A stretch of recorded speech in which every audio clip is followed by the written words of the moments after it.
ওই পুরুষ দায়ী যে তার স্ত্রী সন্তানকে পর্দা করায় না। আপনি থাকতে আপনার স্ত্রী কিভাবে ফেরিওয়ালার সামনে যায় আলু খাইস কিনে, আপনি দেশে থাকতে, আপনি এলাকা থাকতে আপনার স্ত্রী কিভাবে মার্কেটিং করে যায়, এভাবে বাজার সদাই করে। আপনি পুরুষ কেন পর্দার ব্যাপারে সচেতন নয়? আপনার উপযুক্ত মেয়ে ওড়না ছাড়া ঘর থেকে বের হয় কিভাবে? আপনার মেয়ে, আমার মেয়ে কিভাবে পায়জামা টাকনুর উপরে পরে? আমার ছেলে কিভাবে পায়জামা টাকনুর নিচে পরে?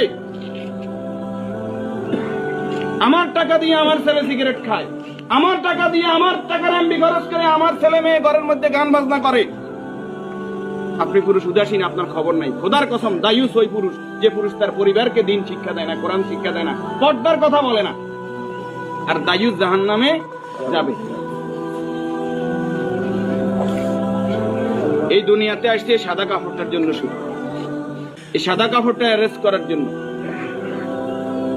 কিন্তু এই সাদা কাপড়টাও নিজের টাকায় কিনা হয়, নিজের টাকায় কিনা হয়। আত্মীয় স্বজন কেউ না কেউ, আমরা অনেক সময় শুনছি যে 3.5 হাতের মালিক ছাড়া আমি নয়। আমি নিজে 8-10টা কবর এইভাবে দিছি যে উনি যে জায়গা দেখাই গেছে এই জায়গায় কবর দিন, আর জায়গা দিচ্ছি আমাদের বাড়ি। কথা কি বুঝতে পারছেন? উনি যে জায়গা দেখাই গেছে ওই জায়গায় দিতে পারি নাই বিভিন্ন কারণে। ওই জায়গার মধ্যে হয়তো পুরান কবর পড়ছে, অথবা ওই জায়গার মধ্যে খাদ গর্ত বেশি, পানি হয়ে গেছে।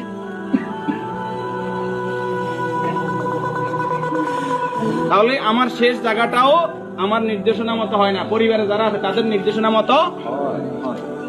যে রাসূলের সম্মানমর্যাদা এত বেশি, সে রাসূলের প্রতি দুরূদ ও সালাম সাল্লাল্লাহু আলাইহি ওয়াসাল্লাম।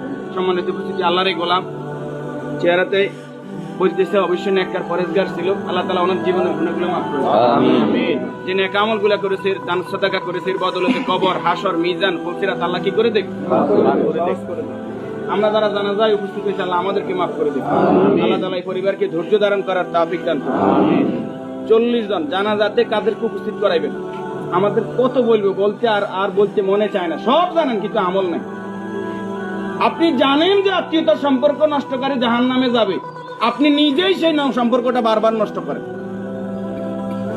আপনি জানেন যে আগে সালাম দিতে হবে, আপনি সালাম দেন না। আপনি জানেন যে নিজের জন্য যেটা ভালো মনে করি অপরের জন্য সেটা ভালো মনে না করলে আমি ইমানদার নয়। আপনি জানেন প্রতিবেশীর হক নষ্ট করলে ইমানদার নয়। কই নেই, সব শুধু জানি, আমল করি না।